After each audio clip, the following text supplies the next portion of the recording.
This is Tanya's Twisted Tales, vlog number 14.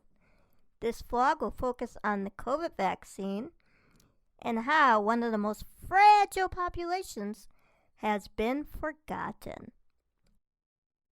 On July 4th, 1776, Congress adopted the Declaration of Independence, stating that all men are created equal, and therefore we have the right to life, liberty, and the pursuit of happiness. Most of us live in the real world, and in the real world, we know the United States has been anything but fair or united. We know certain groups of people have had less rights than the average American over our long history as a country. But does anyone really care that this is still happening? The disabled population is one of those groups that has had to fight for all the accommodations and rights we currently have. It is far from perfect, and we are not even close to being seen by society as equals. We often don't even have the same basic rights or accommodations to take part in everyday things that others take for granted. COVID alone has set the disabled community back in many ways. Many of us lost our independence that we worked so hard to achieve. We had to give up our jobs, volunteering, and being in public to protect our already guarded health. For myself, I am a 40-year-old living independently in my home. I was born with parts of my spine missing and most of it curved. This caused lung damage, requiring me to use a ventilator for the past 30-some years. This helps my lungs fully expand and lets the machine do the work each night while I'm resting. I also have a trach tube in my neck, and I used to require oxygen 24/7. I am prone to develop pneumonia if I get sick with a cold or respiratory virus. My lung function when healthy is very low due to my lungs being small and crushed from the curve in my spine. Yet, I am waiting to become eligible in my state of Wisconsin to even try to sign up for the vaccine. So many others have been given one or both vaccines already, and they are way healthier than I've ever been. The eligibility in most states for COVID vaccines was not very well thought out. Most think people like myself would be eligible first, but that's not the case. Age and where you live play a big role in who gets the vaccine first.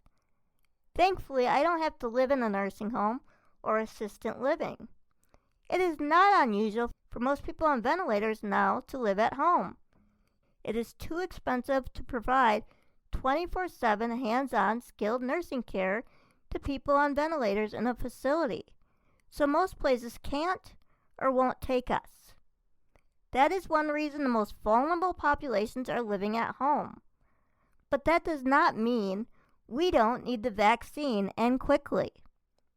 Most of us have family, friends, and caregivers in and out of our home, constantly providing a rotated care schedule every single day, putting us at even greater risk for contacting COVID-19. Many disabled folks are younger than the elderly age group who are getting the first dibs at the vaccine. You could even argue that if we stay away from things like COVID-19, we should, God willing, even have more years to live than elderly. Age alone should not be the highest priority when it comes to who gets the vaccine first. Plenty of older folks nowadays have pretty good overall health. Many people will have to wait a long time to get vaccinated, and they have pre-existing conditions that could be a ticking time bomb if they acquire COVID. People like those with cystic fibrosis, who now live good lives into their 40s, are having trouble with eligibility and availability of the vaccine. Those that live in group homes in some states have been completely left off. Often people with Down syndrome have heart and other health problems are another very high-risk group that have been forgotten. It's no surprise almost all the minority groups are having a hard time getting vaccinated and are at a greater risk of dying. We have all had our world shrink in the last year, trying literally to stay healthy and stay alive. And now it feels like we've been completely abandoned by our fellow man. March 1st, I am finally eligible here in Wisconsin to at least try to sign up. This is only because I'm on a long-term Medicare program. Basically, I qualify only because my brother is paid by a program to mow my lawn. I feel for those that are high risk that are still going to have to wait. Hopefully, with more vaccines and more kinds coming to the market, the wait will not take someone's life. The whole way COVID has been handled from our politicians, neighbors, family members, we have seen so much divide and so much false information. We have seen what people are really made of. COVID, if it had killed 500,000 children or even gave them long-term side effects, would we have treated it the same way? Would some people have taken it more seriously? Or what if it only hurt young adults? Would we be rushing to protect them from themselves? Most people that have died from COVID-19 are my people. People like myself with pre-existing medical conditions that mixed with the virus took their lives. Does that mean their life is less worthy? It sure seems that way for some of the population that calls this just a flu or a little cold. They think we are overreacting and wasting our lives hiding away. The flu kills lots of elderly and disabled every year. Pneumonia kills people like us. That's why we get vaccines, for those things to help prevent us from dying a terrible death. Just because we are older or have some sort of health problem or disability does not mean you can just write us off. We are not weak, and we will not be categorized just another COVID death. We are the 1% of the population that may not survive COVID, and we want vaccinated as fast as humanly possible, so that is less likely to occur. We want to see our friends and family again. We want to be part of society again.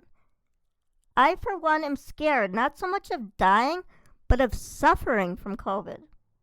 I have had life-threatening lung infections and on many occasions struggled for enough air to breathe. I know the months it takes to recover from these type of illnesses. You question if you will ever be the same again. I lived half my life hooked to oxygen. It was not fun. COVID can destroy someone's lungs for life, and if anyone knows how that feels to fight for air, you will never forget it. You would not ever want yourself, your son, your daughter, your mother, your grandparents to have to suffer like that. That's why it's important for people at the highest risk to get vaccinated first. It should be an easy process, and we should be contacted with appointments. We should not have to try to navigate a complicated system. Half of high-risk people don't even have access to the internet. So it's really no wonder why we are having such a hard time getting vaccinated.